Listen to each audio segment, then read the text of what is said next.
Hello, my name is Stephanie Yanis, and I am a facilitator at Vita Story Club. Vita Story Club is coming to a place near you, and we are so excited to tell you more about our service. So, Vita Story Club is a nonprofit, and our mission is to promote healthy aging, combat ageism, and reduce social isolation amongst older adults. And we do this by running life storytelling workshops in New York City. And we work in partnership with lots of senior centers and daycare centers, and we facilitate weekly hour-long workshops. And in the workshops, we share stories. The workshops are very fun and a great way to socialize with your peers. They are something to look forward to every week. We build community, we have fun.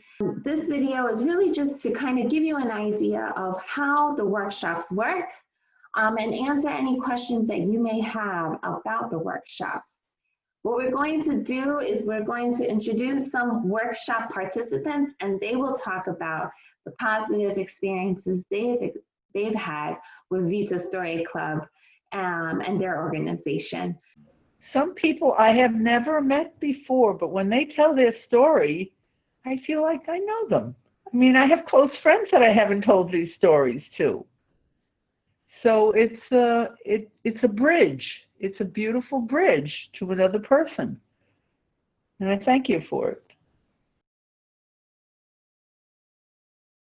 The Big Island, also called Hawaii, Kauai, and Oahu, where Honolulu is located.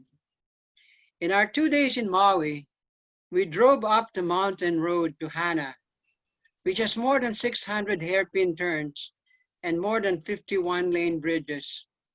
But it must be one of the most scenic on earth, with cliffs and blue seas on one side and rainforests and many waterfalls on the other.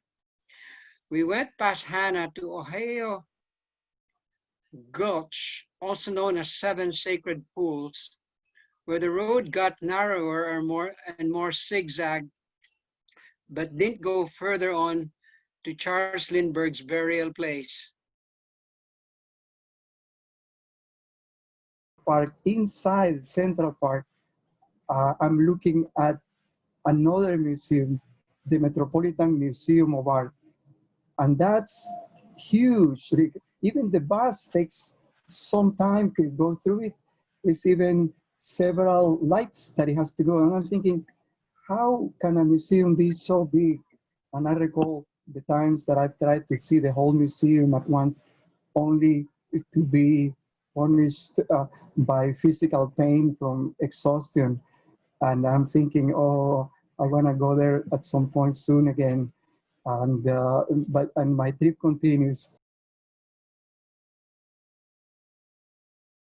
During World War II, for a time we lived with my grandparents. My mother and I lived with my grandparents when my father was sent abroad to fight in the war. So living at my grandmother's, we're talking about in the 1940s, before refrigeration was as common as it is today, where everyone had a refrigerator. She had an iceman come and bring ice to a box. I will add that she was a religious Jew, and so she had certain constraints on the food she made and when she cooked and when she couldn't cook and so on. But the memories come from her cooking. And I can visualize her kitchen down to where the forks and knives were kept, the gas stove that she had to light with a match, the ducks that she roasted in the oven that filled the air with fragrant smells of garlic and cinnamon and garlic and paprika. The pastry that she made, apple strudel, that she rolled out on a marble table, and the leaves of the pastry dropped to the to the floor from the top of the table down, and cutting up all the apples and mixing them with cinnamon and sugar, and then folding them into beautiful long pastries. Additional service that we have in addition to the workshops is we are able to create an audio memoir for you of you telling your stories. And this memoir you can share with your friend, with your loved ones, your family.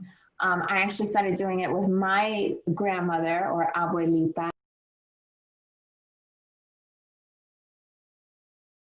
Very safe. I find it very comfortable. I look forward to this meeting, you know.